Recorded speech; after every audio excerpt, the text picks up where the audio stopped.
Namaste,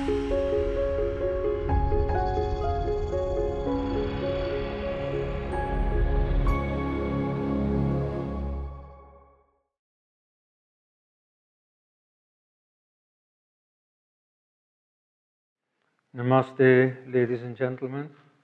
If you're watching this on Makar Sankranti, I wish you a happy Makar Sankranti, or a happy Pongal, or a happy Khichdi, or whatever this festival is called. But if I wanted to wish you a happy Uttarayana, then unfortunately I cannot do that. Not today. Not on any day of the year except 21st December. I will explain. So, Uttarayana means the northward course, the day when the sun starts on its northward course. That is to say, when it stops its motion from north to south and changes over into a converse motion from south to north. That is the shortest day of the year. Now that day is on the 21st of December, sometimes the 22nd, but not the 14th of January, not any later day. This is the so-called Yuletide, or the winter solstice, and there is no motion in it. It is always on or around the 21st of December. To explain further, let me first take you to a distant place, northwestern Europe, where we have a so-called Yuletide.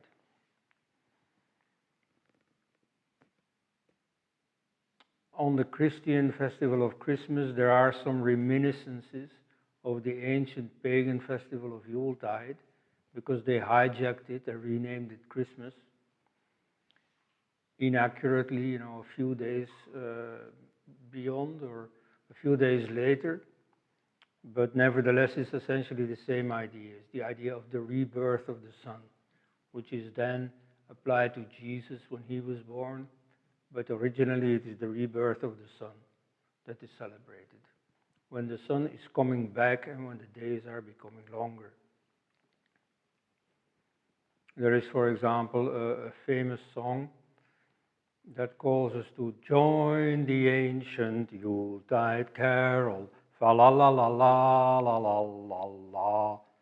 So that is about celebrating the Yuletide, which is the shortest day of the year, the day when the sun comes back. Now that is a universal festival. Here I cited Northwestern Europe because that's the place where I come from, but I could have cited almost any place on earth, any culture of humanity. This is a truly universal festival because everybody can see it. It's normal, nobody has to teach you. Of course, country folk, even primitive hunters-gatherers, they all live with the changing climate throughout the year. And so they notice when the sun goes to the south and the days grow shorter. And they notice when it reverses, the sun comes back north and the days grow longer. Even city dwellers who commute every day to their job, taking the bus or going there anyway, in the morning at 7, 8 o'clock, they notice that in winter it is still dark, and in summer it is already long past sunrise. So it's a very natural festival. In ancient stone circles of megaliths, we notice that that day, the shortest day of the year, was marked as the biggest festival of the year. So that day, Uttarayana, as we call it in Sanskrit, Uttarayana, that is no doubt the biggest festival of the year everywhere on earth, save for the transformations that have later been triggered by new artificial religions like Christianity and Islam. But the natural course of things is that this is the greatest festival of the year. Now, what does this have to do with Makar Sankranti?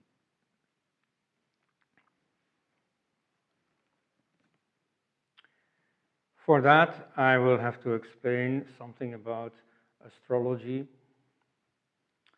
which in India, of course, is omnipresent, plays a very big role, but has a somewhat checkered history that has influenced the choice of important days of the year, such as Makar Sankranti. Originally, there was something called Vedic astrology, or even pre-Vedic, at any rate, very ancient. It is again based on something totally natural, something that everybody in the world knows, namely the motion of the moon. You can see the moon every night in a successive part of the starry sky. A zone of about 13 degrees of arc. Tomorrow it'll be 13 degrees further. The day after, another 13 degrees further. So a zone of about that size is called a lunar house or a nakshatra. And that is based on the stars which you can see effectively at night.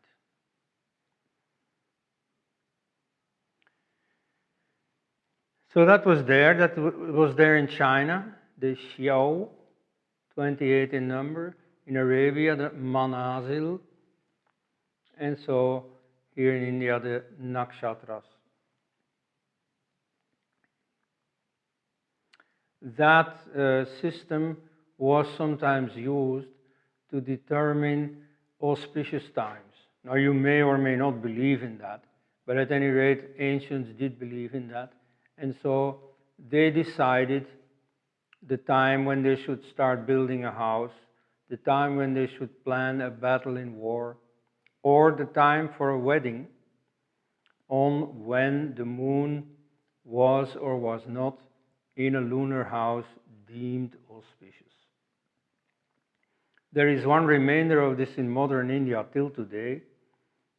It is the time for weddings.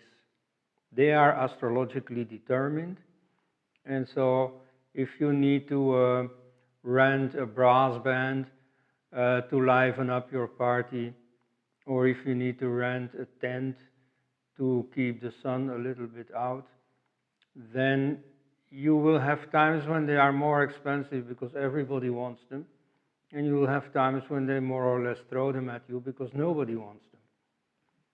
This is because the right time for weddings is determined by the stars. So that system of Vedic astrology did exist. It was mostly used to choose auspicious times for events.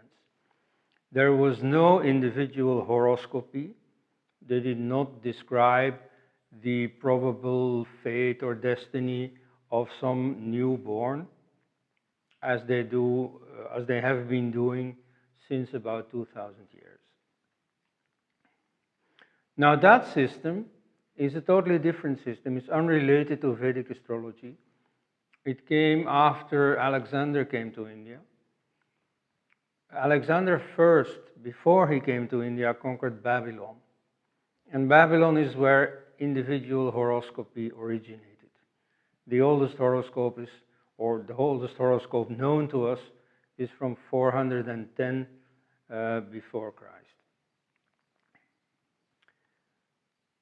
The Greeks came in with Alexander less than a century later, and they discovered this astrology, and the marriage that ensued between this new science, well, they conceived it as a science, so this new discipline of astrology with Greek thought, Greek geometry, and the two together soon developed a number of new techniques that formed the whole edifice of astrology. It grew in about 30, 40 years, and then it was more or less complete. And that is the origin of both Hindu astrology and Western astrology. They grew apart later, but roughly they have the same basis. You notice immediately when you compare it, for example, with Chinese astrology. Now, that system was brought into India in the early Christian centuries. And you can still see it in ancient astrology manuals written in Sanskrit. There is a lot of Greek terminology. For example, the names of the signs of the Zodiac, and they are not 28 or 27 anymore, but 12. They are originally Greek, and then later they are translated. So the Sanskrit names have the same meaning as the Greek names. So the zodiac there is 12 in number. 12 can be theorized in geometry as a very special number, a very special division of the circle. However, its origin is far more natural. It is the fact that the moon and the sun meet each other and then meet each other again after a period of 29 days, and so a bit less than 13 and a bit more than 12 in the year. 12 point something months per year, lunar months, natural lunar months per year. So that gave people the idea of dividing the year into 12, and therefrom the year cycle or the zodiac also into 12. Now, that system came into India at a very special time. In the 3rd century AD, some 1700 years ago, two divisions of the yearly cycle coincided. And here I really have to explain. Now it requires your attention, let's say. The year cycle, everybody knows. You don't need the stars for that. You see, you need to never even have woken up before sunrise to know about this. You see, you simply look outside, you see the seasons, you see the time of the year, you see at what time the sun rises, early or late, where it rises, northeast or southeast, and you know more or less what time of the year it is. You don't need anything more. No stars, no moon are necessary. By contrast, if you live more at night and you look at the starry sky, you see a different cycle. You see the year cycles as defined by the stars. You see the moon in different constellations. And so you see a different type of year. You see the so-called sidereal year. In the daytime, with the sun, you can see the tropical year with the seasons. In the nighttime, you can see the sidereal year with the moon and the stars. Now, these shift vis-à-vis one another. There is a very, very slow cycle, and for a very long time people didn't notice. But if you look very carefully, if you tabulate your observations and pass them on to your children and grandchildren, then you will see after a while that very slowly the one cycle changes vis-à-vis the other one. The star that stood where the sun is in the shortest day, the star that stood there 71 years later does not stand there anymore but has moved 1 degree. And if you wait for another 71 years, it will be 2 degrees, and so on. For example, since the 3rd century till today, all the stars have shifted vis-à-vis the seasons, vis-à-vis the winter solstice, about 24 degrees. For 24 days, which is the distance between 21 December and 14 January. So the original Uttarayana, and in fact the Uttarayana till today, is on the 21st December, yet the Makar Sankranti that Indians celebrate is now on 14th of January. And it will change, it will keep changing, because after 71 years it will be 15 January, then 16 January, and if you wait long enough, it will fall in summer, it will fall in autumn, and it will make the whole cycle. So it is hardly the beginning of the year, really. Not the beginning of the year that we know. It's an astronomer's construction that people don't really experience. You see, nothing happens on the 14th of January. On the 21st of December, something happens, namely the sun changes course from southward to northward. Today, nothing specifically happens, except if you look at the stars for a very long time, you notice that now the sun is reaching the constellation of Capricorn.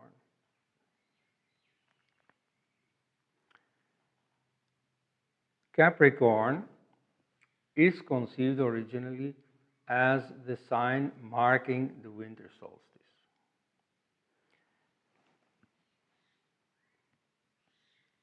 But because of this change, this shift in the constellations, called the precession, it has now moved 24 days, and it will keep on moving all around the year. So this constellation has little to do with the seasons, with the actual experienced year cycle.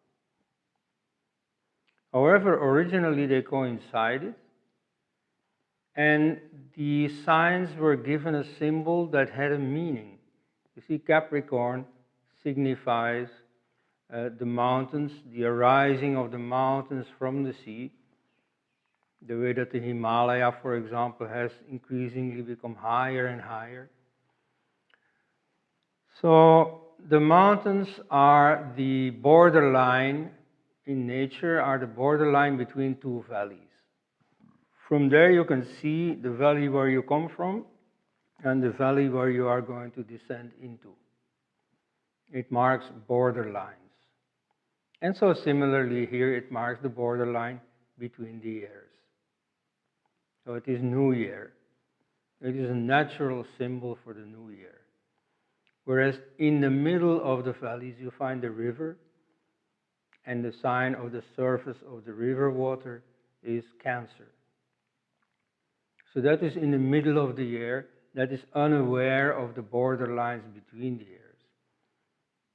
Whereas Makara marks precisely the borders between the years. Now that is the winter solstice, that happens on 21st of December.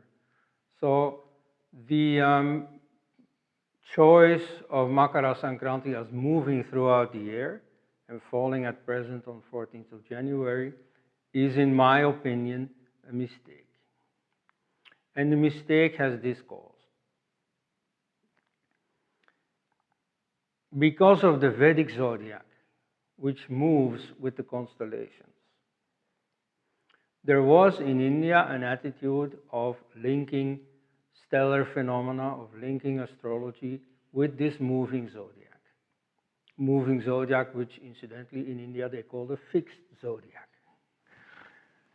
It depends on your perspective, they're both correct. If you look from the stars, then it is the fixed zodiac.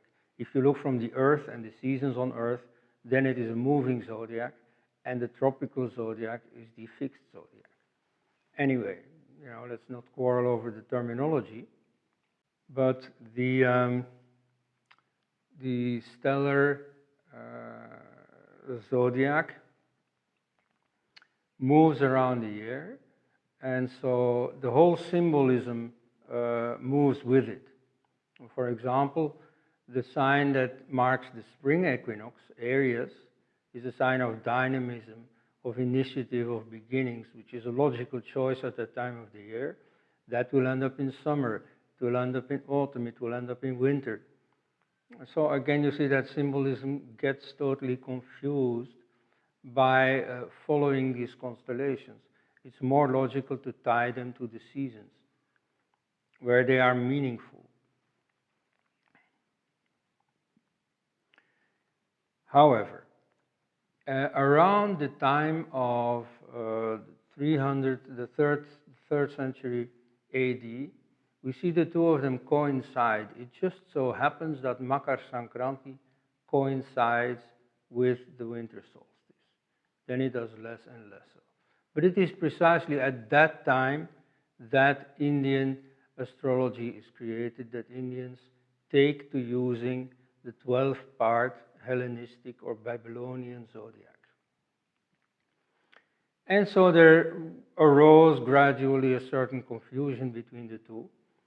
And as Makar Sankranti moved on and left the winter solstice, it nevertheless carried with it the meaning and importance of the winter solstice. The very fact that Makar Sankranti is celebrated and the other Sankrantis not or hardly is already a giveaway of its original connection with the Uttarayana, with the winter solstice. The winter solstice is a very special day of the year, universally celebrated. By contrast, there is nothing particularly special about Makar Sankranti. It could have been, let's say, Meena Sankranti, the entry into the Pisces constellation, instead of the Capricorn constellation. Yet we don't celebrate that. Why not? Well, because it is not meaningfully linked to the winter solstice. So this celebrating of the entry into constellations is an artificial creation by astrology. The more natural thing is to celebrate the visible winter solstice or Uttarayana. Avatar Krishan Kaul is an Indian who knows both astronomy and the classical texts. He has tabulated a number of passages in the Vishnu Purana, in the Bhagavata Purana, in the Surya Siddhanta, in the Vamana Purana, in a whole number of classical texts from around that period that all show that at that time there was no separate stellar zodiac, that on the contrary, all the signs were linked to the times of the year. Where it is, for example, said explicitly that the beginning of Aries, or Mesha in Sanskrit, always coincides with the spring equinox.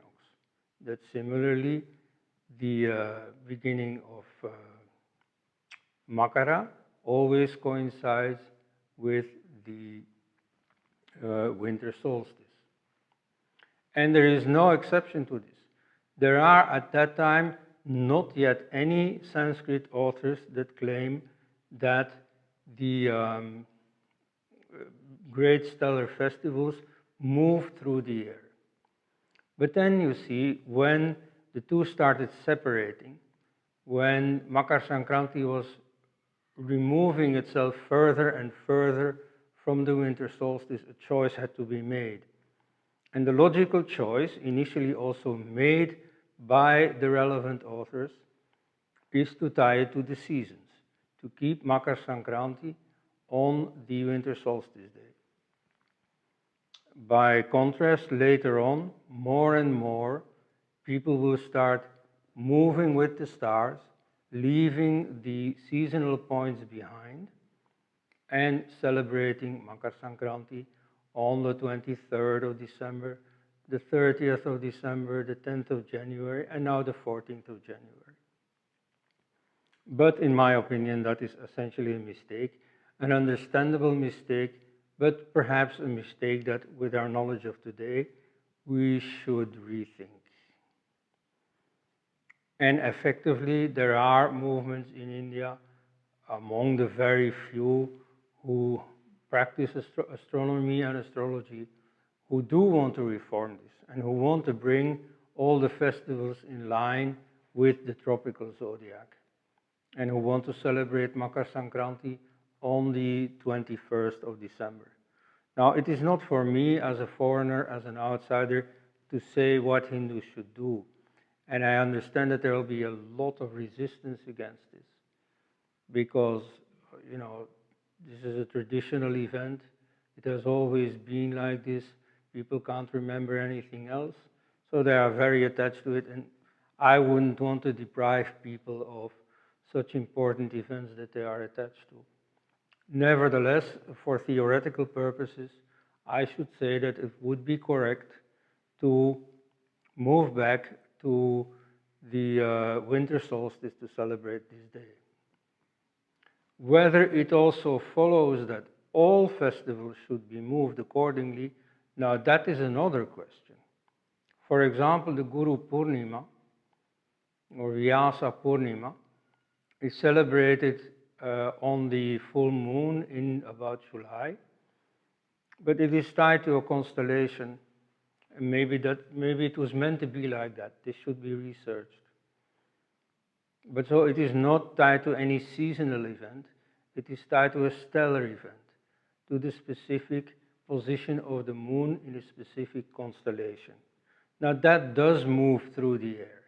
And so maybe that should get a different treatment from the winter solstice or Makar Sankranti. And so maybe Diwali and Holi and so on should be celebrated on days not tied to the air. That I can't judge, or that I won't judge, at least for now. But Makar Sankranti, a day specifically dedicated to the start of the zodiac, there I think the astronomical reasoning applies, and so the distinction should be made between stellar moving zodiac and fixed seasonal zodiac.